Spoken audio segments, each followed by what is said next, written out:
Hi, my name is Yasmin. It's Saturday night, and I basically spent my whole day rotting in bed and rotting my brain.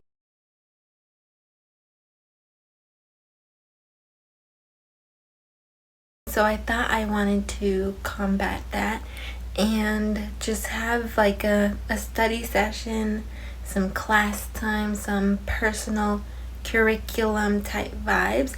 We're going to be talking about jewelry and the relationship it has with our human bodies. We're going to be talking about childhood trauma and how that affects who and how we date and how it show up in relationships. I just picked up Anna Karenina, so I'm going to read a few pages of this and just talk about those couple pages. And then for my daily routine, I have my cycle tracking we'll do. I have my pages. This is kind of like morning pages, but I do it at night, and I write like 1 to 5 pages of just stream of consciousness, whatever's on my brain.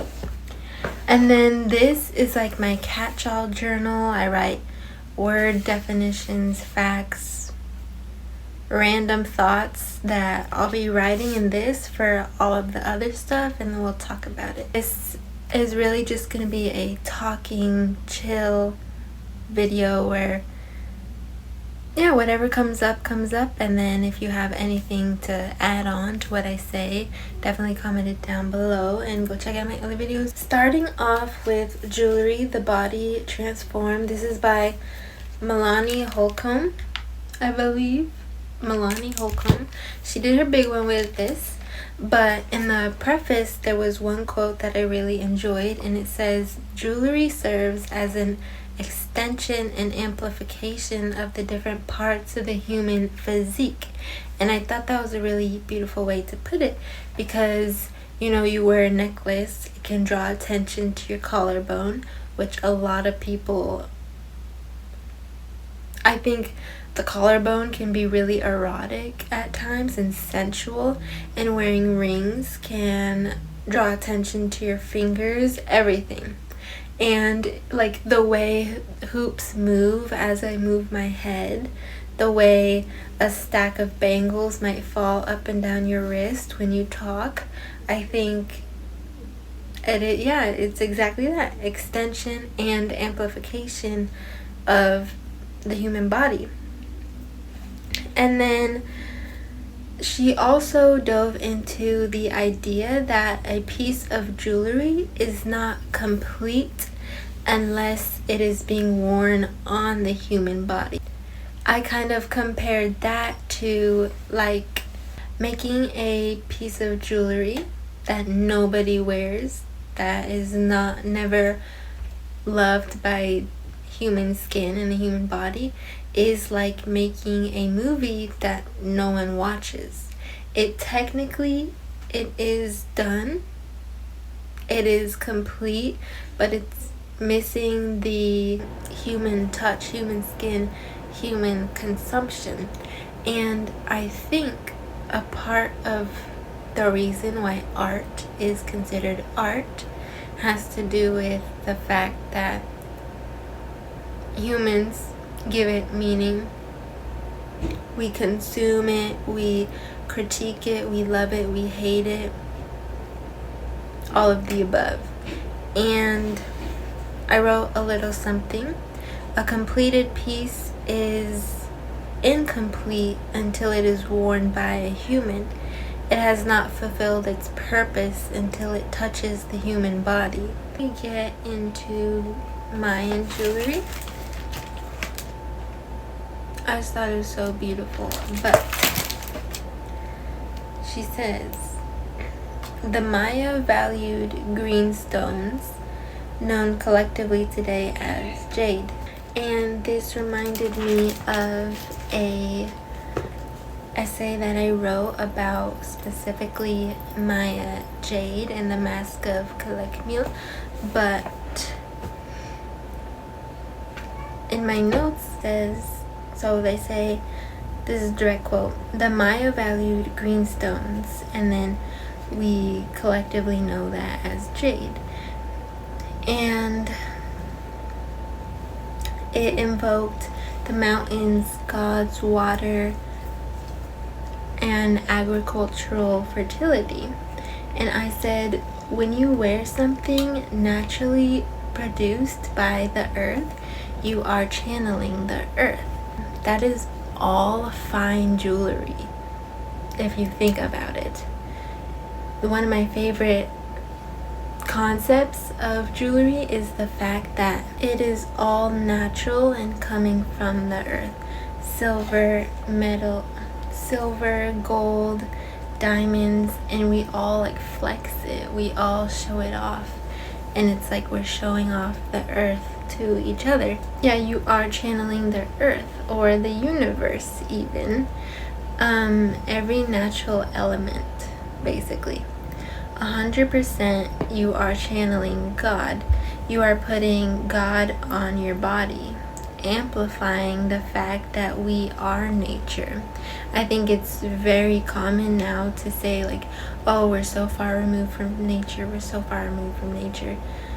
And yes, we are, but we are nature, and we are putting, if you like think about it, we're putting ourselves, adorning ourselves with ourselves. If you think of yourself as nature, and nature being jade, diamonds, metals. As a Western society, we are far removed from nature. Thinking of wearing jewelry as a connection to nature is one of my favorite aspects of jewelry. So I'm gonna read a little clip from the essay that I wrote, and I'll put a picture of the mask that I wrote about. The Mask of Calakmul, and if I'm saying that wrong, please tell me how to say it, gives us a look into what was culturally significant to the Maya people, honing in on their spiritual beliefs. Quote, each of the mask's elements have a meaning of its own, but at the same time, they are all interrelated with one another. They are part of a complex whole. The Maya cosmogony does not involve a linear way of thinking. In it, nature and divine, animal and human, life and death are dimensions that are inextricably interwoven in ongoing coexistence. End quote. The Mask of Calakmul, acting as a mirror, is a reflection of oneself in a physical representation.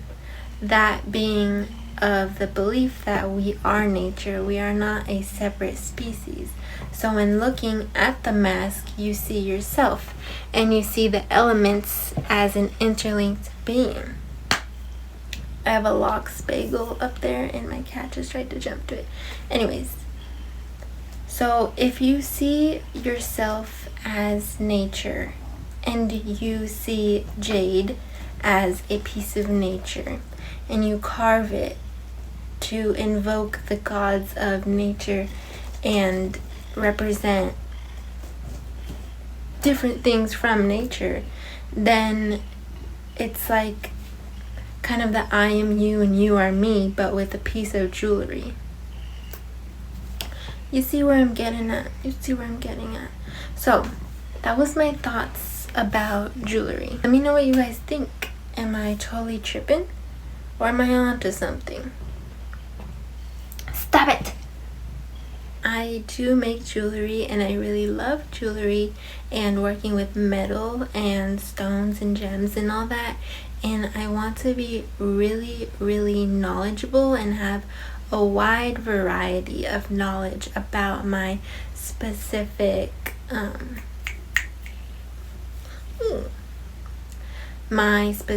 craft. And I think going into spiritual, philosophical things about jewelry is important to do. Also know technical skills about it, all that good stuff. So that's why I am interested in all that. Next, I think we should do, maybe we'll do cycle tracking. This will take like 5 seconds. But basically, I make a calendar in this journal and I write a little bit about how I'm feeling that day, so I'm checking in with my body. So I'll write like mood, hunger, sleep, body, skin, movement, where I'm at in my cycle, like did I have my period, freak nasty, introverted, extroverted. I don't write all of those every day, but those are just examples of things that I would write. So today we have, what is it, the 21st or the 22nd? So mood, good mood. So I'm just gonna write good mood. And I'm feeling pretty introverted today. I've been extra hungry today. I'm not sure why, but I'm just gonna write hungry. And my skin has been clearing up because I've been having pimples, so it has been clearing up. And that's that. I just do like a physical check-in with my body to work on my mind-body connection, you know? Now I'm gonna read a couple pages of Becoming the One from Shailina Ayana. This one's all about mother-father wounds, childhood trauma, and how you show up in romantic relationships. It's all about self and coming back home to yourself, that kind of stuff. So I'm gonna read I'll read maybe a chapter, a couple pages, and make some notes, and then come back and talk about what I thought. So while reading page 147, I came across something I found was interesting. It says, if we grew up with a parent who expresses their anger in a dangerous way, we might be hypervigilant when people close to us express anger.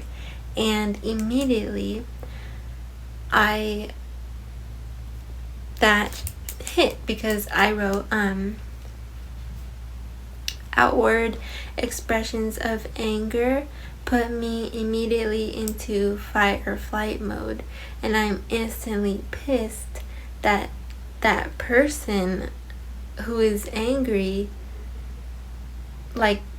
did whatever they did in a very outward way, in return making me angry.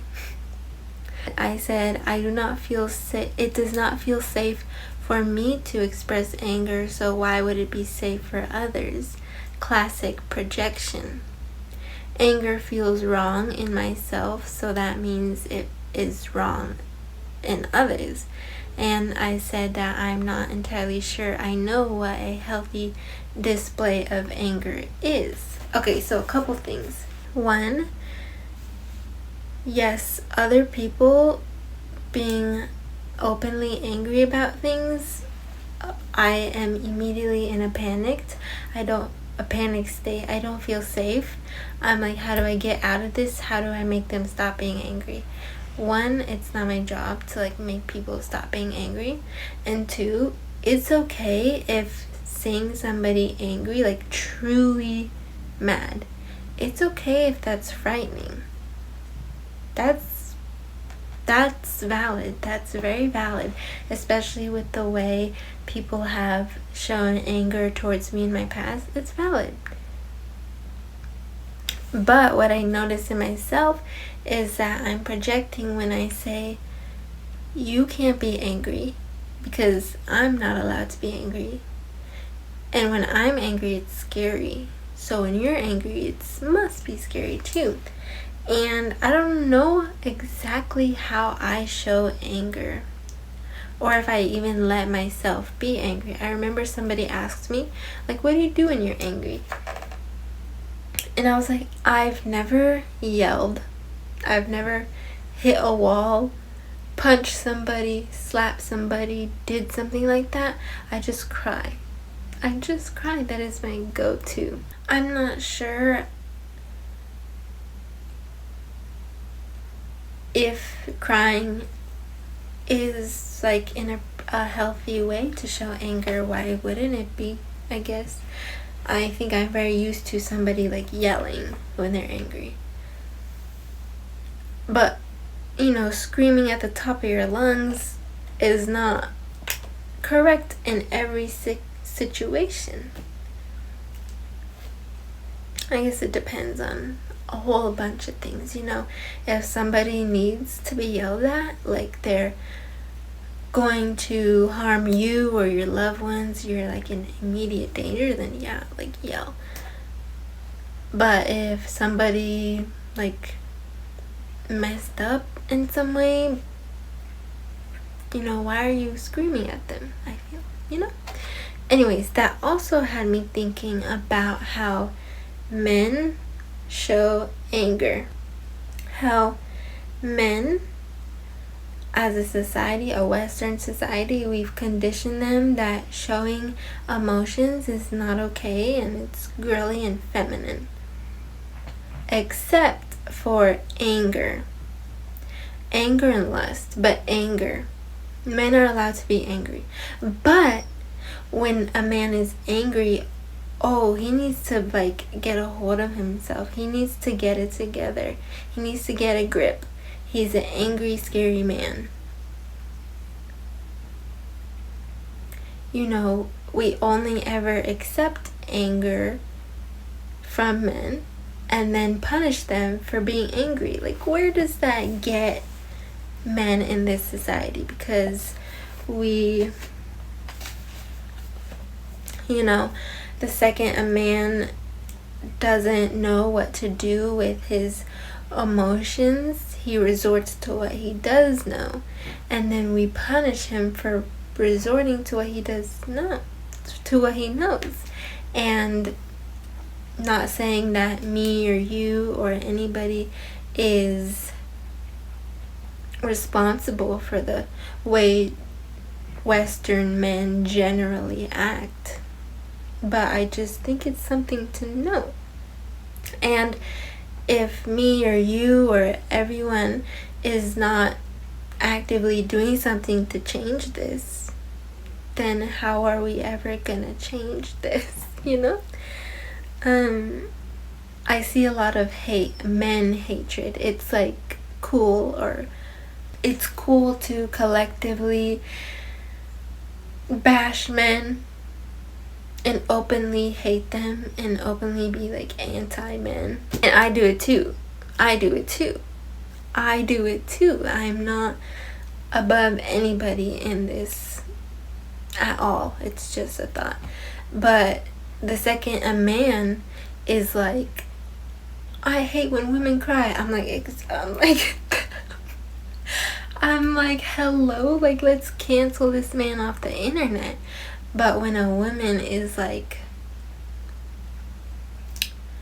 men are too angry, I'm like, yeah, men are too angry, you know? So we're 100% playing, me and you are 100% playing in this negative cycle that we've put men in. But at the same time, I'm like, I'm not at all responsible for men's feelings, you know, and how they show them, because I've been through shit. And what did I do? I worked on myself. I'm working on myself. And if I can do it, so can every single man, you know? It's this whole thing. And these things can be true at the same time. I can be like, men, you know, work on yourself. Work on yourself. You're grown enough, work on yourself. And I can also see how we've trapped them in this cycle of everything, really. So those are just some interesting thoughts. And if you're like an avid man hater, please don't be in my comments just hating on men.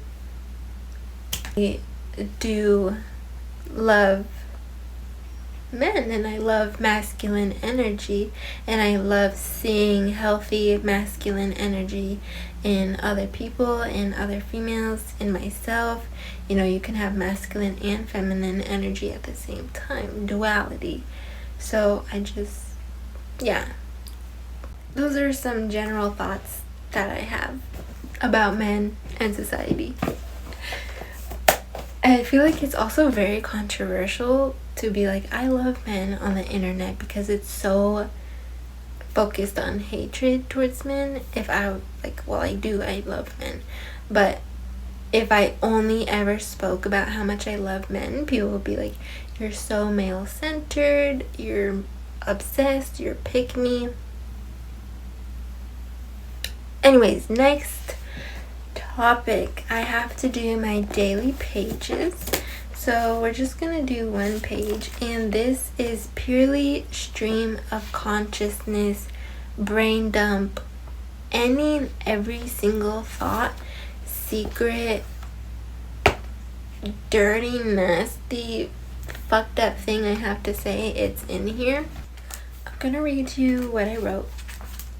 It's nothing too deep, maybe little, but not that much. And not every page that I write is super thoughtful and intellectual. Sometimes I'm just complaining and bitching about things, and other times I'm just crying about things, and sometimes I'm thoughtful. This, I said, let's see. I was watching a debate on YouTube with a young black girl who they called the protester and an older white man who was the cop. And the interviewer or middleman lets them argue off rip about facts and ideas on policing and the African experience, the white experience, protester cop experience, and letting us, the viewers, and the two people talking, watch and experience the arguing, where they just run in circles around each other, getting absolutely nowhere. He then stops them and is like, what's happening during debates when everyone is just talking at each other is that absolutely nothing productive happens. When he has them connect on a personal level, only then does a truly insightful conversation happen. So basically, he lets them argue. First thing, facts, ideas, beliefs, whatever. He lets them argue, and then he's like, see what's happening right now? Absolutely nothing is happening. Now let's go back and connect, and then see what kind of conversation we have. I haven't finished the video. That's just what I got in the first part of it. Then he has them connect on a personal level, and only then does the truly insightful conversation happen. Talking at each other gets us nowhere. Anywho, insert boy's name, asked me a question in class the other day while I was giving a presentation. And it was the first time we talked after the date. I wonder if the whole class noticed how I smiled when he asked me his question. I didn't realize until after class when I was thinking about it, but he raised his hand, and immediately, because after our presentation, professor's like, does anyone have any questions? He raises his hand, and I'm like instantly smiling. And I didn't realize that the whole class can in fact see me. And I just wondering if anyone peeped that.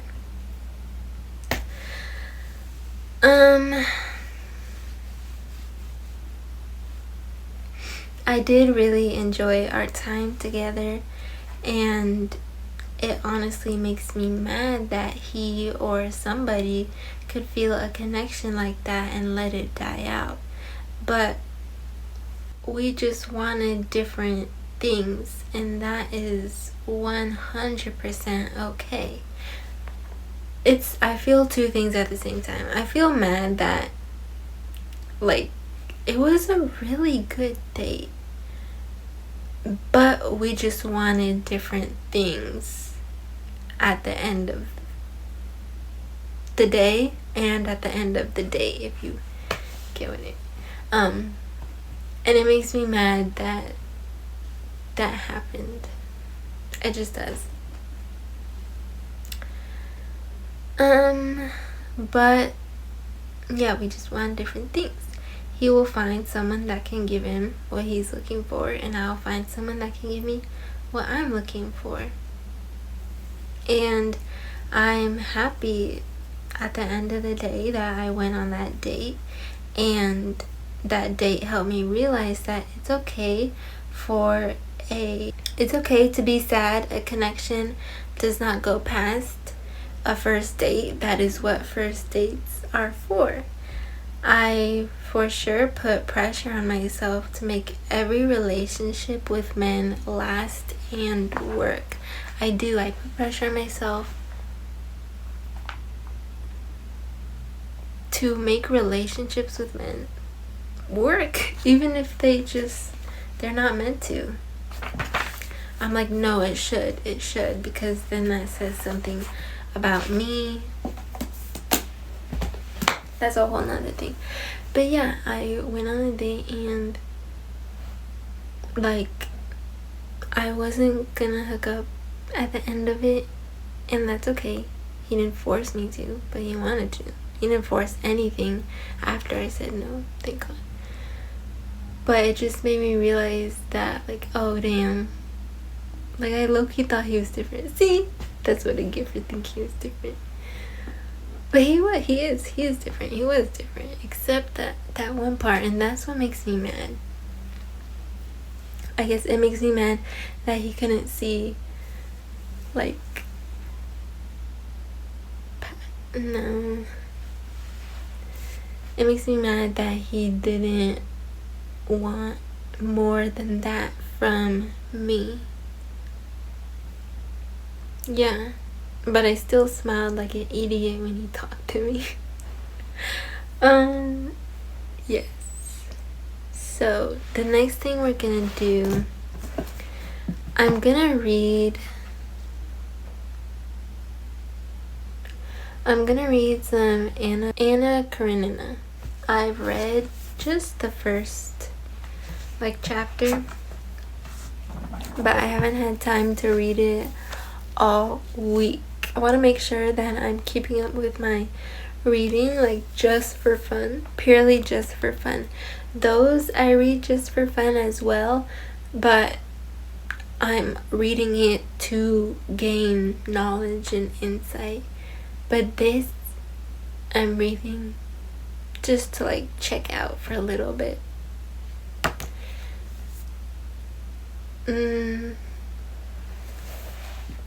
I kind of don't want to at all, but I'm gonna force myself, because every time when I don't want to read my personal fiction book, I'm like, I don't want to read it, and then I'm like, okay, just read 5 pages, and then I'll read 40. It happens every single time, so I just have to do it. Okay, I'll come back with what I read.